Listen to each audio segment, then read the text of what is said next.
জানি না কি করে করবে, আমি ওসব জানি না, কিন্তু এখন মেয়ে আর বৌমার কোনো তফাতই নেই, ঠিক আছে? আমার তো শুধু আমার বউয়ের জন্য সম্পত্তির ভাগ চাই। কি সম্পত্তির ভাগ চাই তো? আরে মাথা নাড়িয়ে হবে না, মুখে বলো। হ্যাঁ চাই।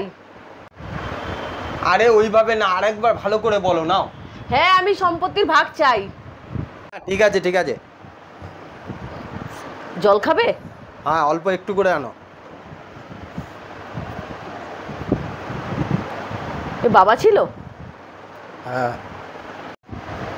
তুমি বাবার কাছে সম্পত্তির ভাগ চেয়ে নিলে?